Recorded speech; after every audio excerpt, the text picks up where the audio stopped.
Gather around the campfire and let me tell you a story. This is part 2 of the episode on code breakers and code talkers of World War II. Part 1 discussed Native American code talkers, including the Navajo and Comanche, and a special side story about the last Crow war chief, Joe Medicine Crow. This part will discuss Allied code cracking teams, including the stories of Alan Turing, Marian Rejewski, Elizabeth Friedman, and the Venona project, which I just cannot stop pronouncing the Verona project.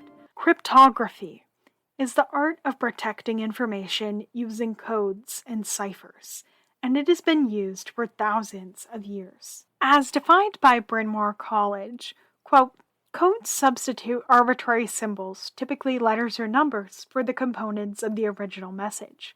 Ciphers use algorithms to transform a message into an apparently random string of characters, unquote. In ancient times, all the way up until about World War I, this has been done on paper, or with very simple machines, and has become more and more complex with the advance of technology. Modern codes are generally done with computers in a way that no human mind could break without technology. Allies cracking Nazi codes may have shortened World War II by as much as 2 years. The cracking of the Zimmerman telegraph, which we'll discuss in more detail later, led to the U.S. entering World War I. The earliest codes seem to be from ancient Egypt, where special hieroglyphs were carved into the tombs of Khnumhotep II to add hidden meaning to the messages carved on the walls, written about 1900 BC. From 1500 BC, tablets from Mesopotamia were found with a code to hide a secret recipe for pottery glaze. Simple Hebrew ciphers, such as the famous Atbash cipher, have been in use since about 600 BC. Ancient Greeks used ciphers as well. The Spartans used a device known as a scytale, where a long strip of paper can only be read if it's wrapped around a rod of a very specific diameter. The Romans continued using their long-standing tradition of copying stuff from the Greeks when Julius Caesar used a cipher called the Polybus square, invented by Greek historian Polybus. Arab scholar Al-Khalil wrote the Book of Cryptographic Messages in the 700s and inspired the work of mathematician Al-Kindi about 100 years later, who made arguably the greatest strides in code cracking until World War II in his book, Manuscript for Deciphering Cryptographic Messages, which isn't a super grabby title, but most people couldn't read back then anyways. For codes where some kind of symbol or other letter or number replace the letters of the message, they're vulnerable to a code cracking technique known as frequency analysis. Al-Kindi described how you can examine the letters that are used most often in Arabic or English or whatever language you're working in, and then see which symbols are used most frequently in the code. So E is the most used language in English, so you'd expect the symbol for E to show up the most in the code.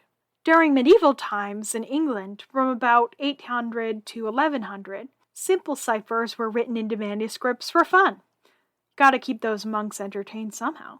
Leon Battista Alberti, an Italian Renaissance man, became known as the father of Western cryptography for his writings on the subject. Codes blew up in Italy during the Renaissance, especially with the Vatican. Codes helped take down Mary, Queen of Scots' plot against Queen Elizabeth I. Monarchs like King Louis XIV had chief cryptographers as part of their advisors. Europe remained the area using codes most often after the Islamic empires collapsed. Throughout the 1800s, different historical figures dabbled in cryptoanalysis, including Edgar Allan Poe and Charles Babbage, the inventor of the mechanical computer. Don't know what a non-mechanical computer is, but that's a question for another day. World War I was when code cracking started to get serious. Room 40 was a special cryptanalysis team in Britain which cracked over 15,000 German codes, using their analysis skills and German codebooks that had been recovered by Russian forces from a shipwreck. Room 40's most famous achievement was decrypt the Zimmerman telegram. This was a message from the German Foreign Office to their ambassadors in Mexico. It had a dark proposal inside. Germany was planning on attacking the United States, and Mexico should join them and help convince Japan to do so as well. This telegram being revealed is credited with convincing the United States to enter the war. British officials turned the message over to U.S. President Woodrow Wilson, and the U.S. declared war on Germany in 1917. By the next year, the war was over. Also during World War I, American engineer Gilbert Verna created technology that would lead the only type of truly unbreakable cipher, the one-time pad. In World War II, traditional paper codes were used at the same time machine-made codes were really hitting their stride. Some of these code developments have only hit public knowledge in the 1990s and early 2000s due to military secrecy laws. Elizabeth Friedman, Elizabeth spelled with 3 E's instead of an A, has often been called America's first female cryptanalyst. She was born to a Quaker family on a farm in Huntington, Indiana, the youngest of 10 children, and graduated from Hillsdale College in Michigan with a degree in English literature and experience in Latin, Greek, and German in 1915. This is a bit of an unusual background for a cryptographer who usually study mathematics. She served as a substitute principal for a high school for several months and then moved back in with her parents. No shame in that, as many of us know during the pandemic. In 1916, she visited Newberry Library in Chicago looking for work and spoke to the librarian. The librarian ended up calling Colonel George Fabian, the owner of Riverbank Laboratories, and the librarian told him about Friedman's love of Shakespeare, which Fabian was also interested in. In an incredibly overdramatic move, Colonel Fabian arrived in a limousine and picked up Friedman to discuss a job opportunity. The project in question was to work with Elizabeth Wells Gallup and her sister from Boston and cracking hidden messages in Shakespeare plays to prove that they were truly written by Sir Francis Bacon. Riverbank Laboratory became the only place in the United States capable of code cracking before World War I. The U.S. government sent multiple people there to be trained with the 15 staff members of Riverbank. One of the other employees was William Friedman, who, as you might have guessed, was Elizabeth's future husband. The U.S. War Department tried to recruit the Friedmans multiple times, but Colonel Fabian stole their mail. In 1921, the message finally got to them, and the Friedmans moved to Washington, D.C., where Elizabeth cracked tens of thousands of codes involving prohibition and the international drug smuggling rings, with the Navy, Coast Guard, Department of Justice, Treasury, Bureau of Narcotics, and Customs. It would probably have been easier to list every government department she didn't work for. She testified in court against smugglers and opium dealers and trained dozens of other cryptanalysts. She also helped settle a dispute between the U.S. and Canada over the ownership of a boat sadly called I'm Alone. The U.S. Coast Guard sank the ship when it failed to comply with the search signal, and Canada sued the U.S. for damage, but Friedman helped prove the ship didn't belong to Canada. During World War II, Friedman and her team were the major source of information for Operation Bolivar, investigating the German spying network in South America, where it was feared Germany could be planning an attack on the U.S. from the south. During World War II, Friedman's team cracked 4,000 messages. After Friedman and her husband retired, they wrote a book together called The Shakespearean Ciphers Examined, which won multiple awards, going back to Elizabeth's roots of how she got into cryptology in the first place. After William passed away in 1969, Elizabeth focused on collecting his work, which has been described as, quote, the most extensive private collection of cryptographic material in the world, unquote, which is now housed at the George C. Marshall Research Library in Lexington, Virginia. The couple had 2 children, Barbara and John, and Elizabeth passed away in 1980 at the age of 88. In 1999, she was inducted into the NSA Hall of Honor, and in 2002, an NSA building was jointly named for the Friedmans. In 2019, there was a Senate resolution passed that honored her, and in 2020, the U.S. Coast Guard announced they're naming a ship after her. In the United States, the first code-breaking team was run through the Army, and it was called the Signal Intelligence Service, known as SIS, which would one day morph into the National Security Agency. Originally founded in 1930, it took over the Arlington Hall Junior College for Women when the war began. in Arlington, Virginia, near D.C. SAS was part of the Signal Corps Department of the Army, which were in charge of communications. SAS trained soldiers for work in the field and provided secure equipment. The agency was started with 3 former math teachers named Frank Rowlett, Abraham Sinkoff, and Solomon Kolbach, and 1 Army cryptographer trained at Riverbank Lab before World War I. Not exactly the most glamorous or high-profile start, but by the end of World War II, there were 10,500 staff members, 7,000 of whom were women. Anna Karen Christie, who later became the deputy director of the NSA, worked there in a mainly female unit, which helped to sink many Japanese ships. During the war, SAS expanded to stations in Virginia, California, Hawaii, Alaska, India, and Eritrea. SAS broke the highest-level Japanese code system, nicknamed Purple, before World War II even started.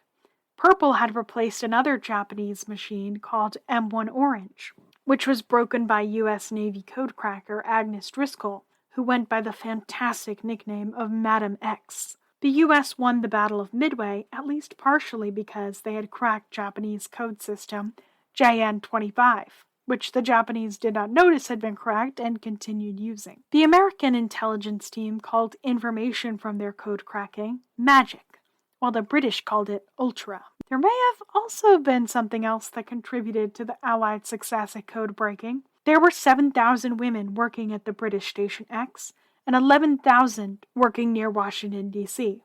The Japanese and German forces employed next to none. The success of American code breakers Agnes Driscoll and Elizabeth Friedman directly before the war led the U.S. Army and Navy to actively recruit top female college graduates in the late 1930s and early 1940s. In 1943, SAS began working on the Venona project, intercepting the coded messages of America's ally at the time, the Soviet Union. By the end of the war, they had gathered 200,000 Soviet messages. After World War II ended and the project continued, American codebreaker Meredith Gardner discovered evidence of a Soviet spying ring at Los Alamos National Laboratory, the location of the radioactive accidents covered in episode 1 of this podcast. However, because it could not be revealed that the U.S. was spying on the Soviet Union at all, the U.S. government couldn't use the cracked messages from the Venona project when they charged the spies. The Venona project continued through the Cold War into 1980 and decrypted over 3,000 Soviet communications. They discovered the Cambridge 5 espionage ring that operated in the UK from the 1930s to the 1950s. The Soviets were using one-time pads, which, as I mentioned at the very beginning of this episode, when used correctly are virtually uncrackable. The problem was that the Soviets accidentally reused entire pages of code in multiple one-time pad booklets, which allowed them to be cracked by American cryptanalysts. Most of these code crackers were young women. Perhaps the most well-known case that the Venona project contributed to was the arrest and execution of spies Julius and Ethel Rosenberg. The Rosenbergs were a married American couple who passed nuclear weapon designs and designs for other equipment like sonar to the Soviet Union, were caught in 1951. The couple were both raised in New York City and met as members of the Young Communist League. Julius worked for the U.S. Army as an engineer from 1940 until 1945, when his connections to the Communist Party were noticed. The Rosenbergs recruited multiple other Americans to act as foreign agents and passed along thousands of pages of documents.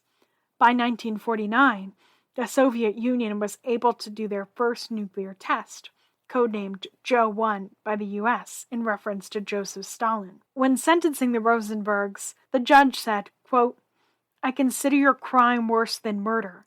I believe your conduct in putting into the hands of the Russians the A-bomb, years before a best scientist predicted Russia would perfect the bomb, has already caused, in my opinion, the communist aggression in Korea, with the resultant casualties exceeding 50,000. And who knows but the millions more of innocent people may pay the price of your treason. Indeed, by your betrayal, you undoubtedly have altered the course of history to the disadvantage of our country. No one can say that we do not live in a constant state of tension. We have evidence of your treachery all around us, every day, for the civilian defense activities throughout the nation are aimed at preparing us for an atom bomb attack." Unquote. Safe to say, public opinion against the Rosenbergs was swift. There were some campaigns to save them, particularly Ethel Rosenberg, claiming that they were innocent, sentenced too harshly, or were victims of antisemitism. Notably, no major Jewish organization in the U.S. took up their cause, and the ACLU declined to get involved. Although many prominent figures in the U.S. and abroad asked for them to be pardoned, including Albert Einstein, Jean-Paul Sartre, Frida Kahlo, Diego Rivera, and Pope Pius VII, the Rosenbergs were sent to Sing Sing prison in New York and were executed by electric chair in 1953. The execution was originally scheduled for 11 p.m. on June 18th, which fell during the Jewish Sabbath, and their lawyer protested. In response, the judge moved it up to 8 p.m., which I can't imagine is what their legal team was going for. The Rosenbergs were the only civilians executed for espionage in America during the Cold War. Their two children, Michael and Robert Meeropol, were adopted by Abel Meeropol, the writer of the song Strange Fruit, and another member of the American Communist Party. Michael and Robert have campaigned for the exoneration of their parents for decades. Now let's talk about the mama of all code machines. Before World War II even began, the Germans developed a type of encryption machine called the Enigma. To the untrained eye, which is mine, the Enigma machines look like a complicated typewriter.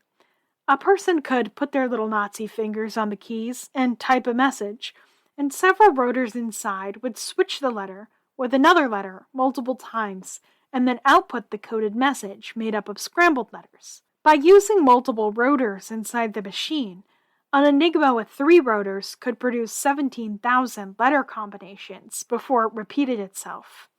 To add an extra level of security, a plugboard device sat in the middle of the machine and swapped pairs of letters every so often. When the message was typed, the coded letter would light up on the keys, and the person sending the message would write it down and send these letters through Morse code. Then the receiver received gibberish in Morse code and used another Enigma machine set up the same way to decode it. That's about as much technical description you're going to get from your host, the international studies major who dropped out of STEM immediately after entering college, but there's a lot more information online if any math or engineering nerds out there want to check it out. Now, let's talk about Polish college students, Marian Rejewski, Heinrich Zygalski, and Jerzy... No, we're going to try all that again. Marian Rejewski, Heinrich Zygalski, and Jerzy Rejewski. I said that name like 17 times. That's as close as we're going to get.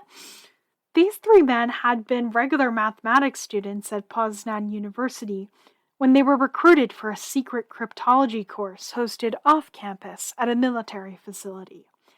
They continued their regular courses while taking these secret classes at night, and they joined the Polish Cipher Bureau officially in 1932. By the time they started there, the first version of the Enigma machine had already been cracked, but the new version, with the plugboard added, hadn't been figured out yet. Rejewski worked on it in secret, alone, for several hours a day, not allowed to tell even his other colleagues. To break the new Enigma, Rejewski needed to know how the machine generally worked, how the rotors inside were wired, and the setup that was changed by the Germans every single day. Easy enough, right? The Polish Cipher Bureau already figured out the way it had generally worked. The French military captain Gustave Bertrand and one of his spies, Hans Thilo Schmidt, captured German manuals and supporting documents. Rejewski used these documents and his math background, and just plain genius, to determine the design of the Enigma machine in 1932. This allowed Rejewski and Zygalski to build their own Enigma machines as a copy, called the Enigma doubles. By 1933, they could start cracking German messages. But in 1938, the Germans made their devices more complicated, and the Polish team didn't have the resources to match it. So in 1939, the Polish Cipher Bureau decided to let the French and British in on their Enigma decrypting system. In September of that year, Poland was invaded by the Nazis. The British military completed Mission 4, where they evacuated Rejewski, Zygalski, and another codecracker named Guido Langer. The British team took their Polish charges into the neutral country of Romania, and then into France, where the Polish team continued working with British agents to break the newest changes to the Enigma. British codecrackers worked out of an English countryside mansion turned code-breaking station known as Station X. These British codecrackers included British-American mathematician Gordon Welshman and British mathematicians Max Newman and Alan Turing. The British were able to use the Polish knowledge in their Ultra project. A head of the project said that the Enigma codecracking, quote, would never have gotten off the ground if we had not learned from the Poles, in the nick of time, the details both of the German military version of the commercial Enigma machine and of the operating procedures that were in use, unquote.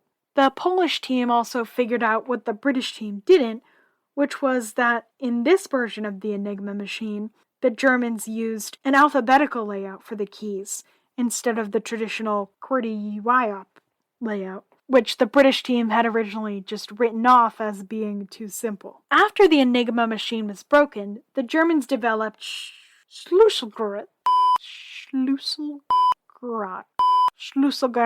41 to replace it, but it wasn't widely used. When the war ended, the British intelligence officers were told not to reveal that the Enigma had been broken, as they were worried the defeated Nazis would say that they had been beaten unfairly. The Americans and British military used similar machines to Enigma, but they were never cracked by the Axis. The British field agents used the extraordinarily British strategy of poem ciphers, where they would memorize poems to be used as the key to the messages, but this was later switched to one-time pads. Now let's talk about Alan Turing, one of the most famous codecrackers to ever live. He was born in London in 1912, and his middle name was literally Math. Alright, it was Matheson, but that's pretty close. When he was born, his father was on leave from the Indian Civil Service, and his mother was from an English-Irish noble family. He had one older brother, John, and his parents would often travel to India for his father's work, so the children would stay with family friends. Turing was enrolled in school at age 6. When he was 13, he was sent to boarding school, and when a strike shut down transportation, he rode his bicycle for 60 miles to make it there for the first day, which I tried to skip school if I missed the bus, so big props to Turing there. Although Turing's STEM skills were recognized early, his teachers at Sherborne Academy were not pleased, as they focused more on the classics. The headmaster wrote to Turing's parents, quote, I hope he will not fall between two stools. If he is to stay at public school, he must aim at becoming educated. If he is to be solely a scientific specialist, he is wasting his time at a public school. Unquote. By the age of 16, Turing was solving complex math equations and deducing Einstein's laws. While studying at Sherborne Academy, Turing met Christopher Morcombe, and the two fell in love, obviously not accepted at the time. But Morcombe died in 1930 after developing bovine tuberculosis, which he got from drinking milk from an infected cow. Turing was devastated, writing a letter to Morcombe's mother that said, quote, I am sure I could not have found anywhere another companion so brilliant and yet so charming and unconceited. I regarded my interest in my work and in such things as astronomy, to which he introduced me, as something to be shared with him, and I think he felt a little the same about me. I know I must put as much energy, if not as much interest, into my work as if he were alive, because that is what he would like me to do. Unquote. Turing continued to write to Morcombe's mother for many years.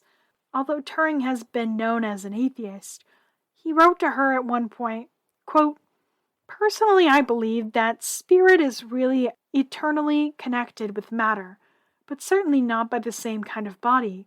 As regards the actual connection between spirit and body, I consider that the body can hold on to a spirit. Whilst the body is alive and awake, the two are firmly connected. When the body is asleep, I cannot guess what happens, but when the body dies, the mechanism of the body holding the spirit is gone, and the spirit binds a new body sooner or later, or perhaps immediately." Unquote. Turing studied at King's College and became a fellow, publishing multiple papers and proving multiple mathematical laws that I don't have enough background in to begin to understand or explain. He received a PhD in 1938 in mathematics and created the Turing machine, which is a type of early computer device. The day after the UK declared war on Germany, Turing went to Bletchley Park Station X to work on code breaking. Turing and Dilly Knox, a colleague, built off the Polish work on the Enigma machine. He published 2 papers about mathematical approaches to cryptography that were kept classified for almost 70 years because of their broad, valuable addition to the field. At Station X, Turing was known for being slightly eccentric, known by the nickname Prof. A colleague wrote of him, quote, "In the first week of June each year, he would get a bad attack of hay fever, and he would cycle to the office wearing a service gas mask to keep the pollen off. His bicycle had a fault. The chain would come off at regular intervals. Instead of having it mended, he would count the number of times the pedals went round and would get off the bicycle in time to adjust the chain by hand. Another of his eccentricities is that he chained his mug to the radiator pipes to prevent it being stolen." Unquote. Another colleague wrote, quote, "It is a rare experience to meet an authentic genius. However, the experience of sharing the intellectual life of a genius is entirely different. One realizes that one is in the presence of an intelligence, a sensibility of such profundity and originality that one is filled with wonder and excitement. Alan Turing was such a genius, and those, like myself, who had the astonishing and unexpected opportunity created by the strange exigencies of the Second World War to be able to count Turing as a colleague and friend, will never forget that experience, nor can we ever lose its immense benefit to us." Unquote. Turing was also a long-distance runner who sometimes casually ran 40 miles to London for meetings. He tried out for the 1948 Olympic team, but was injured. Despite his injury, he was only 11 minutes slower than the silver medalist final time for the Olympics. During his work at Station X, Turing developed a device called the bomb. Several of them were developed and used by the Station X team to break the codes daily. The team wrote to Winston Churchill asking for additional resources, and the letter was described as having, quote, "an electric effect," unquote. Churchill wrote a memo in response to a general, quote, "Action this day. Make sure they have all they want on extreme priority and report to me that this has been done," unquote. 200 bomb devices were eventually made. Turing also went to the United States in 1942 to work with the U.S. Navy. He also developed a system for encoding electronic speech over the telephone. He and his colleague, engineer Donald Bailey, developed another cryptography device called the Delilah, although it was made too late to be widely used in the war. After the war was over, Turing produced a paper with a design for a stored program computer called the ACE, but while he was on sabbatical, the first ACE machine was built without him.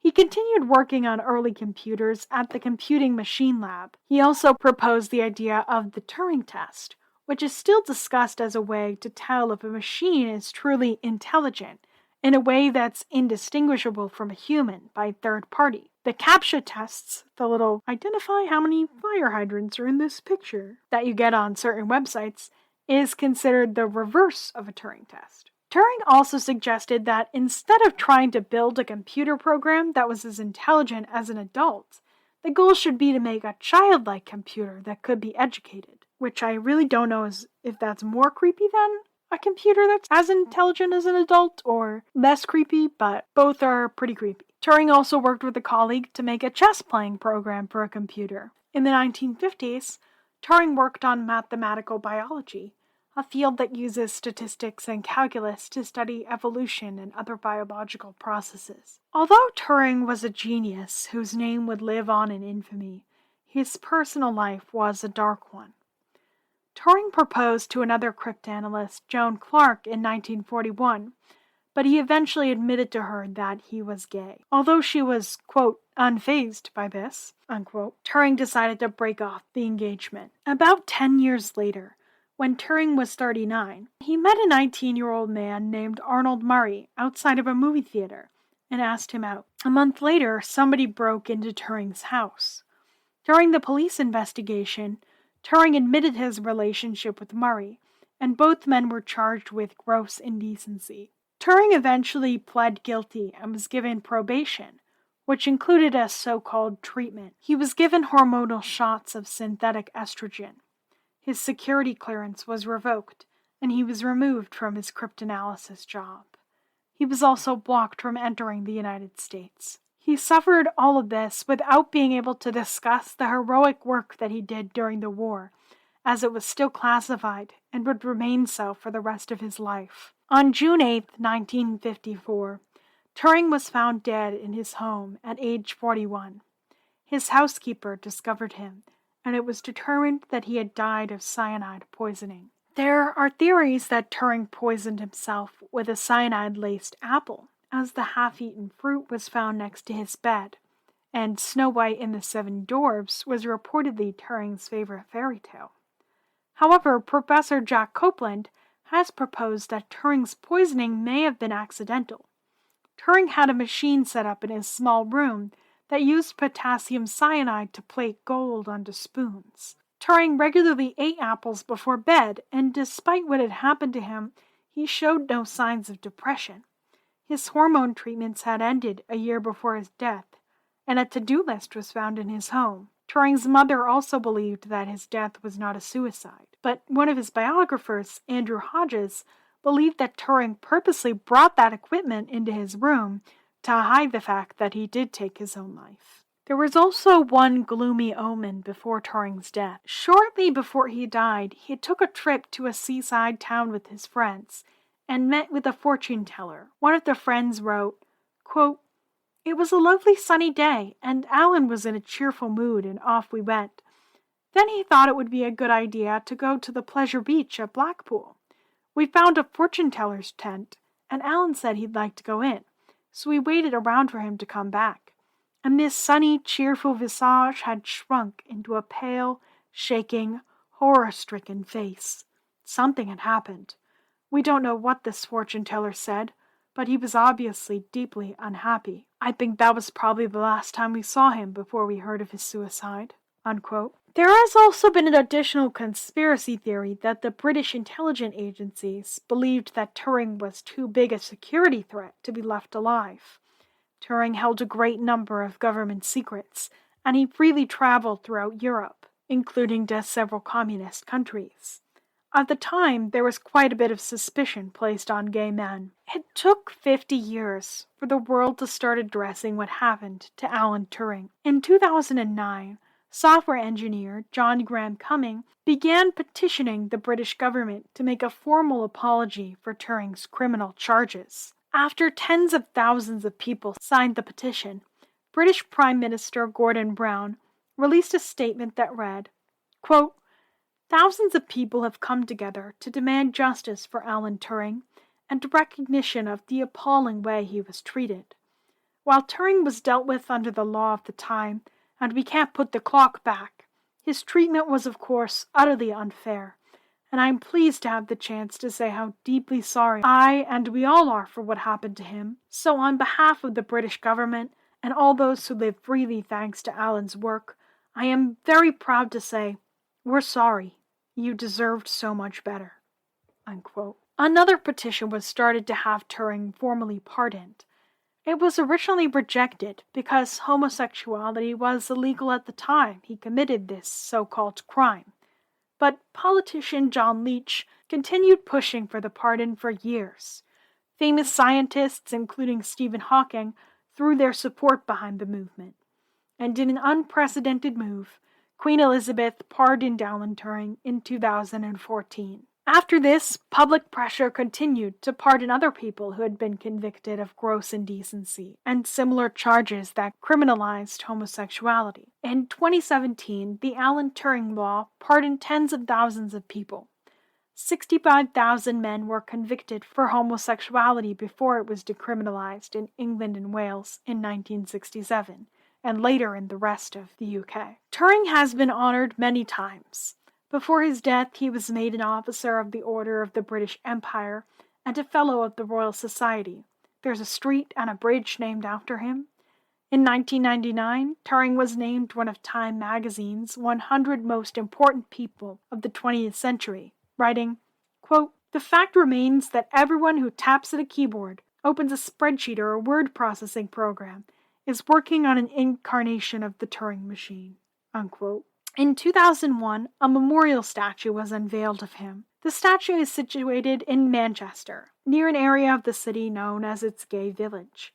It pictures Turing holding an apple, which is a little aggressive, but okay. It also says, "Founder of computer science," and then the same message is written as if it were sent through an Enigma machine. The inscription on the statue reads, quote, "Father of computer science, mathematician, logician, wartime codebreaker, victim of prejudice," unquote.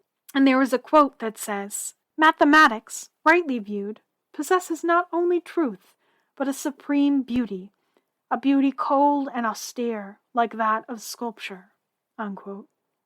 The sculptor, Richard Humphrey, buried his own computer under the sculpture. 2012, 100 years after Turing's birth, was named Alan Turing Year and featured a year of activities and celebrations of his life around the world. In 2014, a movie was made about cracking the Enigma codes called The Imitation Game, starring Benedict Cumberbatch as Alan Turing.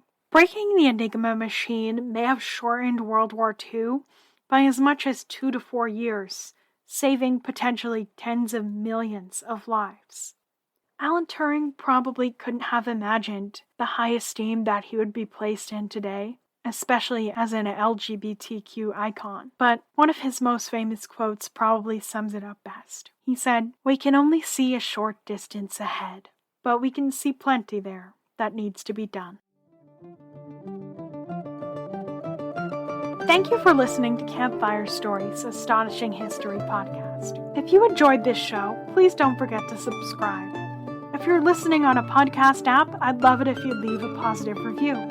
If you're listening on YouTube, I encourage you to like this video and leave a comment with an idea for another episode or anything else you'd like to say. If you want to support this show, there's a link to do that as well. Have a great rest of your day, campers, and I'll see you back around the campfire soon.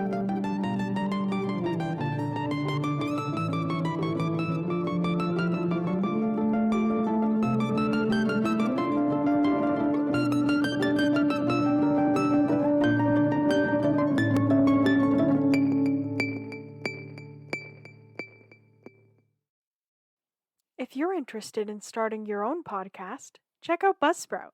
I use Buzzsprout to host this show and get listed on all the major podcasting apps, find sponsors, and track statistics. If you sign up with my link, you get a $20 Amazon gift card when you upgrade to a paid plan. Let me know if you make a podcast. I'd love to follow your show. Fiverr is the perfect place to find high-quality freelancers for any budget who do everything from writing and translation, design, video editing, tutoring, programming, genealogy, souvenir collecting, and a ton of other incredible services.